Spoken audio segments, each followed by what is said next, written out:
예, 비하인드 뉴스 시작하겠습니다. 박성태 기자가 나와 있습니다. 어서 오세요. 예. 예, 키워드가 지금 오늘 두 개인데 예. 오늘 뭐 시간이 부족해서 두 개라기보다는 누구하고 중간에 인터뷰한 게 잠깐 나간다면서요? 예, 류여의 전 자유한국당 최고위원과의 인터뷰가 약간 있습니다. 아, 박성태 짧게. 기자가 전화로. 예, 예. 예, 그래서 오늘 두 개만 했다고 그러죠? 예. 예, 세 개 안 하고 두 개만 하면 서운해하시는 분들이 좀 계셔가지고 예. 미리 이렇게 좀 설명을 드립니다. 첫 번째 키워드를 열죠. 네, 첫 번째 키워드는 끝나지 않은 전쟁입니다. 예, 이게 바로 그 문제죠. 예, 그렇습니다.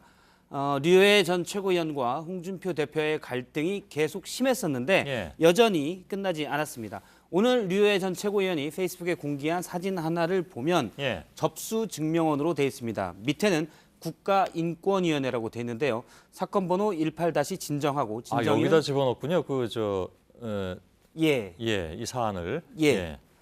진정위는 류여의 외 4명인데 당원이라고 합니다. 예. 여기에 진정한 거는 홍준표 대표가 여성에 대해서 차별했다. 즉 기존의 주모라든지 성희롱할 대상이 아니다라는 발언들. 예. 이런 확인된 것 등은 물론이고 류 전 최고위원과 홍준표 대표의 주장이 엇갈리는 부분도 있습니다. 여성에 대한 심한 모욕적 표현 그리고 전당대회 때 누가 손을 먼저 잡았냐 이런 부분들은 주장이 엇갈리는데 예. 이것도 다 들어가 있습니다. 아, 그렇군요. 예, 그리고 국가인권위원회이기 때문에 여성이기 때문에 차별도 받았고 본인이 국회의원이 아니다. 즉 원외위원장이어서 여러 당직에서 좀 차별을 받았다면서 이 부분도 같이 진정을 냈습니다. 예.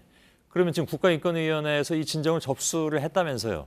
예, 접수했다는 건 다시 말하면 이걸 조사하겠다라는 뜻으로 받아들이는 건가요? 예, 그렇습니다. 예. 인권위원회는 아예 사건이 안 된다 하면은 접수를 기각을 하는데 일단 접수를 했고 조사는 시작이 됐습니다. 예. 오늘 류여의 전 최고위원이 조사를 받았다고 합니다. 그래서 직접 얘기를 들었는데 한번 들어보겠습니다. 예. 일단 너무 명백한 것이 있지 않습니까? 주모라든지 아니면은 성희롱할 대상을 성희롱해야지라든지 그래서 이미 자료가 조사가 다 되어 있더라고요. 추가로 다른 방안도 계획하고 있나요? 진행되는 과정을 보면서 만약에 미흡할 부분에는 다시 형사 고소도 준비할 것입니다. 예, 예. 지금 비하인드 뉴스라고 해서 나온 그 목소리가 박 기자 목소리인가요? 예. 아, 예, 예. 좀 긴 부분 좀 했고요. 오늘 인터뷰 장소가 약간 소란스러웠는데 예. 전화로 했는데 소란스러웠는데 바로 옆에 오늘 제명된 정준길 전 대변인이 있었습니다. 아, 예. 전 예. 대변인은 변호사여서 법적인 자문을 류여의 전 최고위원에게 계속 해주는 역할을 하고 있었습니다. 예. 홍준표 대표로서는 좀 신경이 쓰일 수 있는 그런 부분이겠군요. 예, 그렇습니다. 일단 홍 대표 측에 류 전 최고위원이 국가위원회에 제소했는데 어떻게 생각하느냐라고 물어봤는데 류 전 최고위원 관련 질문은 하지 말라. 언급되는 것 자체를 싫어했습니다. 예, 예. 대신 오늘 아침에 앞서 얘기한 대로 정준길 전 대변인이 제명이 됐고요. 국가인권위원회 법을 잠깐 보도록 하면 조사 결과 범죄로서의 문제가 좀 있다. 그러니까 성차별 분이 상당히 심하다. 그러면 검찰에 고발할 수가 있고요. 예. 그리고 차별 행위가 있다고 인정되면 인권침해에 책임이 있는 사람을 징계할 것을 소속기관 등에게 장에게 권고할 수가 있습니다. 예. 강제 조항은 아니고 권고할 수가 있는데요. 예. 문제는 피진정인인 홍준표 대표가 자유한국당 즉 소속기관의 장입니다. 그래서 국가인권위원회가 조사 결과 판단을 하게 되면 만약 차별적 요소가 있다고 판단하게 되면 본인이 본인에게 징계를 권고해야 하는 애매한 상황에 처할 수도 있습니다. 예. 그러네요, 상황이. 예, 알겠습니다. 두 번째 키워드는? 두 번째 키워드는 평화와 평양입니다. 예, 뭐 요즘 이걸로 좀 그렇습니다.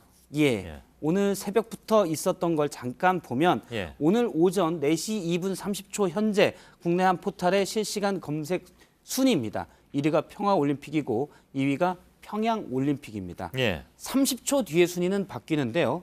평양올림픽이 1위로 가고 평화올림픽이 2위가 됐습니다. 그러니까 저걸 1위로 올리려고 경쟁했다는 얘기죠? 새벽부터 오후까지 경쟁이 지속됐습니다. 오늘 문재인 대통령 생일인데 어제부터 사실 지지자들이 생일 선물로 실시간 검색을 해서 평화올림픽을 좀 검색으로 올리자 이런 얘기가 있었습니다. 예. 그래서 새벽 1시를 기해서 평화올림픽 검색 순위가 많이 올라갔고요. 그러자 반대하는 사람들이 다시 역으로 우리도 뭉치자 그러면서 평양올림픽을 열심히 검색을 해서 검색 순위 경쟁을 만들었습니다. 예. 검색 추이를 잠깐 보게 되면 그 트래픽 데이터가 어느 정도 유입되는지 검색 보면 파란색이 평화올림픽, 빨간색이 평양올림픽 검색 트래픽입니다. 예. 현재 새벽 1시를 기준으로 보통 0시 20분부터 올라갔는데요. 예. 파란색이 확 올라가고 그 다음에 빨간색이 올라간 걸 볼 수가 있습니다. 그런데 여기서 한 가지 주의할 점은 네이버 관계자에게 제가 확인을 했는데요. 예. 실시간 검색 순위라고 해서 총량을 그대로 비교하는 것은 아닙니다. 그러니까 기준 시점 대비 이 기준 시점이 언제인지는 이걸 밝히게 되면 이걸 가지고 또 이용할 수 있기 때문에 예, 예. 안 밝혔는데 기준 시점 대비 검색 상승률 그러니까 과거에 비해서 얼마나 올랐냐 예. 이걸 기준으로 순위를 그러니까 하루 중에 매깁니다. 특정한 시간대에 확 몰리면 그게 올라간다 그런 얘기잖아요. 그렇습니다. 예. 그래서 시간대를 정하고 검색을 독려한 그런 상황도 있었다면서요? 예, 그래서 오늘 하루 종일 양측이 그런 모습을 보여왔는데요. 예. 평창 올림픽을 두고 평화 올림픽이냐 평양 올림픽이냐 양측이 국론이 나뉘었습니다.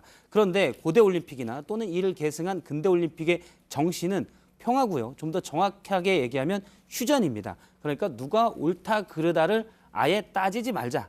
그냥 올림픽 기간 중에는 싸우지 말자가 예. 올림픽 정신인데 사실 우리 정치권에서는 이 문제를 가지고 오히려 좀 국론 분열을 부추기는 것 아니냐 예. 이런 지적도 나오고 있습니다.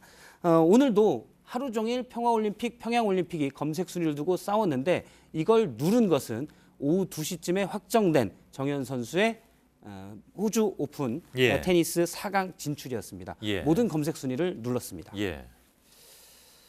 그 참 평창 올림픽은 뭐 우리 선수들만 출전하는 거 아니잖아요. 전 예. 세계에서 굉장히 많은 나라에서 다들 오는데 그 선수들이 이런 상황을 보면 뭐라고 느낄지 참 궁금하기도 합니다. 알겠습니다. 박성태 기자였습니다.